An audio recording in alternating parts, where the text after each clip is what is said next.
Chicken pakora. Bhimavaram नाम के गांव में देवरूप सिंह नाम के सरदार जी चिकन पकोड़ा बेचते हुए गुजारा कर रहा था, क्योंकि उसके पकोड़े बहुत स्वादिष्ट होते थे और सेहत के लिए भी अच्छे और दाम भी ठीक ठाक थे, इसीलिए बच्चों को भी बहुत पसंद था। इस तरह सब गांव वाले उसी के पास आकर चिकन पकोड़ा खरीद कर खाते थे।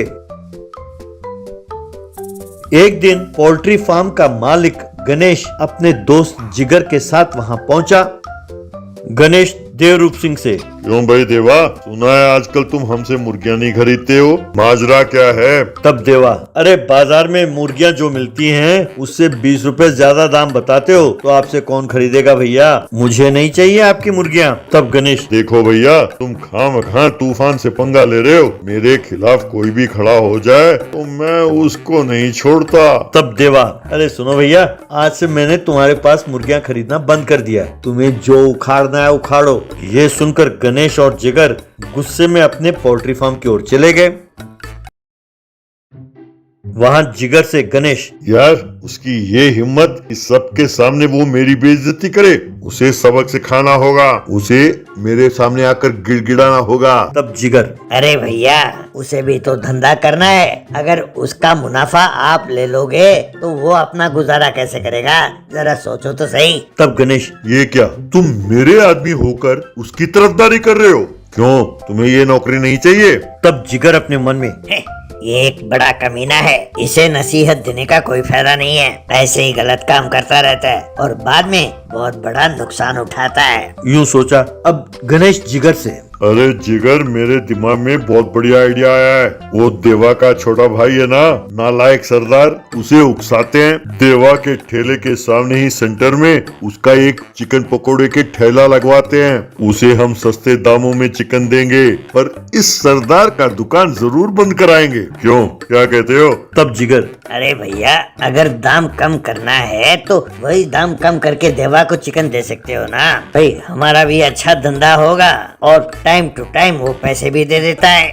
गणेश, अरे जा चुप हो जा, यूं बोलेगा जैसे सब कुछ पता है इसे, हैं? पहले चलो हम उसके भाई के पास जाते हैं।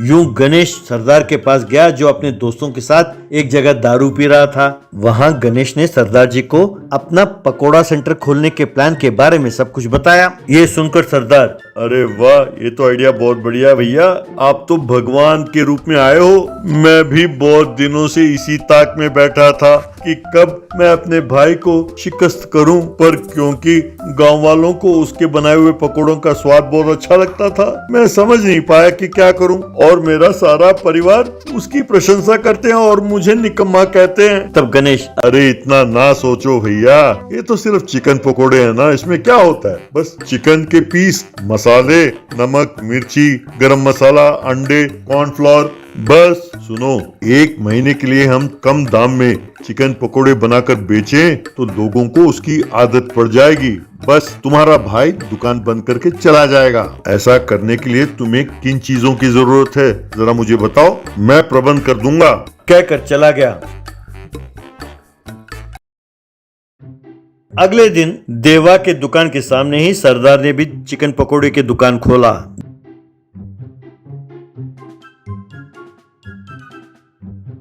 गणेश ने आकर वो सारा प्रबंध देखा और कहने लगा, अरे वाह, मजा आ गया भैया, भाई तुम मुझे बहुत अच्छे लगे।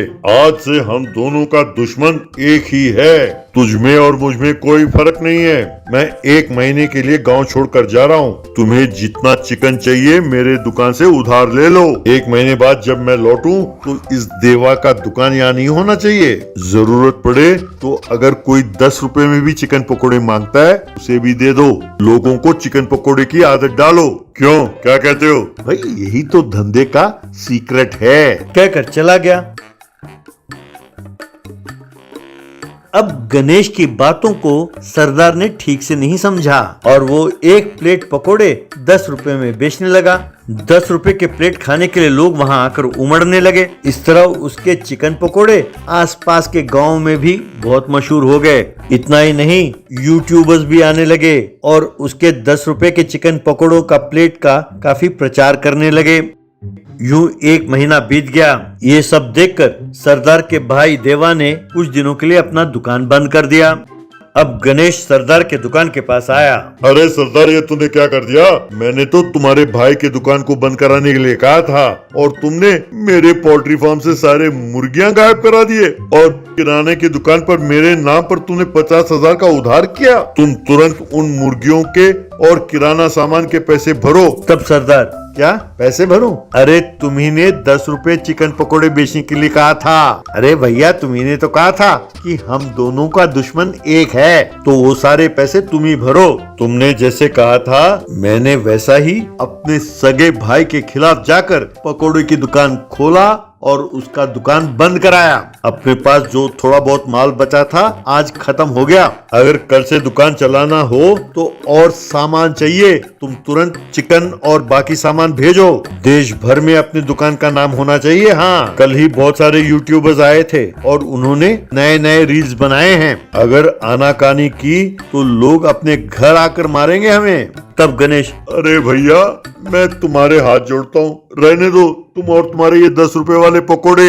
अब YouTube में तुम्हें मशहूर करने के चक्कर में मैं अपनी सारी संपत्ति बेच डालूं। दफा हो जाओ यहाँ से, मैं ये गांव छोड़कर जा रहा हूँ। कहकर वो गांव छोड़कर भाग गया। तब सरदार, बड़ा आया था मेरा और मेरे भाई का लड़ाई कराने, अब चुकाओ सारा उधार, यूं कहा।